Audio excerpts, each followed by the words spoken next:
Hi, and welcome back. I'm John Dawson.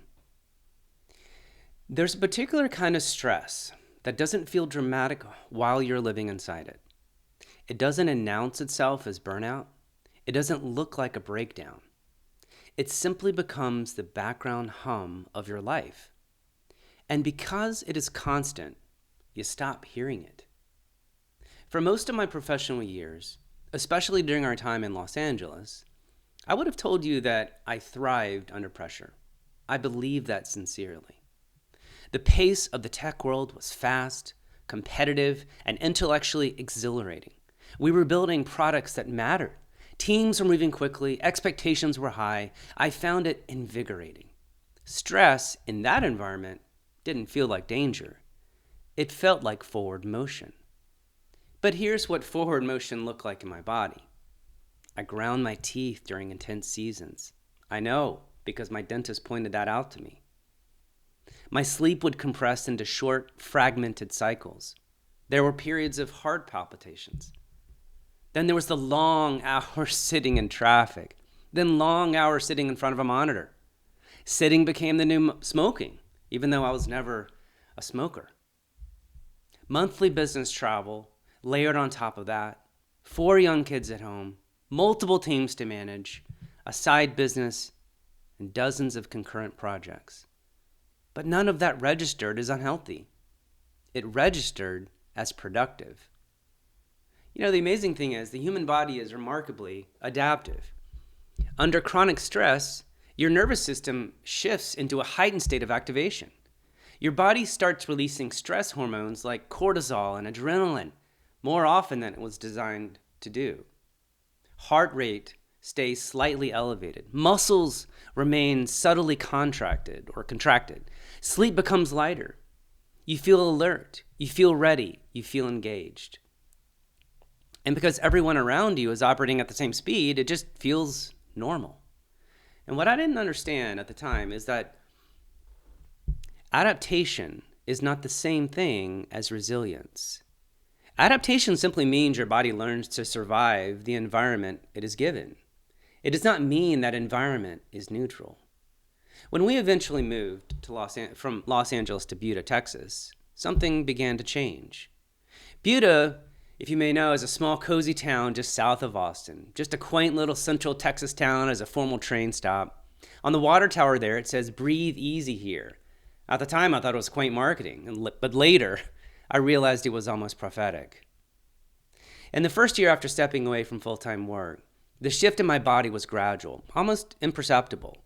My sleep deepened, my resting heart rate declined, my patience increased. I noticed I was breathing differently, slower, fuller breaths. There wasn't a single dramatic moment where I thought, I'm burning out here. Instead, there was a dawning awareness that my baseline had been elevated for years. And that realization was uncomfortable. For a long time, I had equated stress with competence.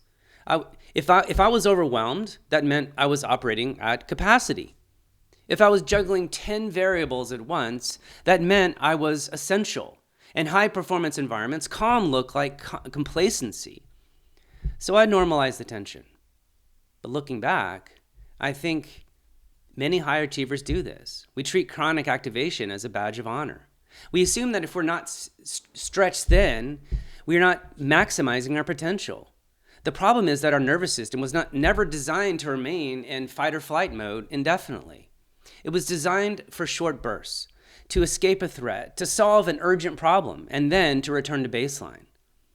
If the return to baseline never happens, you begin to forget what baseline feels like. That, to me, is the hidden stress. You don't notice how tightly you've been clenching your jaw until you wake up one morning and realize it isn't sore anymore.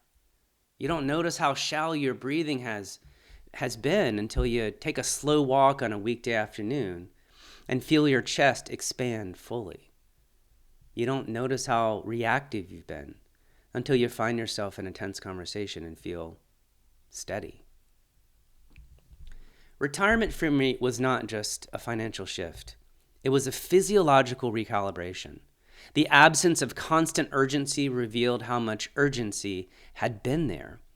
And the interesting thing is, I didn't lose my edge. I had feared that without pressure, I would soften intellectually, that I would become dull, that my drive would dissipate. Instead, what I discovered was that clarity does not require tension. You can think deeply without bracing. You can build thoughtfully without being perpetually activated. Calm is not laziness. It's having the capacity without having the strain. I'm not suggesting that stress is entirely avoidable or even entirely bad. Short bursts of stress build strength. Deadlines, they sharpen focus. Competition can refine skill. But chronic, unexamined stress becomes invisible precisely because it is constant. If you are in a high output season right now, I'm not telling you to walk away. I'm simply inviting you to notice your baseline. Notice your sleep. Notice your breathing. Notice whether you're perpetually on. Notice whether your body ever truly powers down. Because sometimes the most profound shift in life is not adding a new ambition. It is removing pressure you did not realize you were carrying. When I see that water tower in Buda that says, breathe easy here, I smile a little bit differently now. It's not about geography. It's about permission. Permission to return to baseline. If this resonates with you, I'd love to hear what you're noticing in your own life. Have you experienced that recalibration? Or are you operating in a state that feels normal but might not be sustainable? And if these conversations are helpful to you in any way, consider scribing. I'm exploring these questions in real time, and I'd be glad to have you along on the journey. And as always, thank you for tuning in to John Dawson Retirement.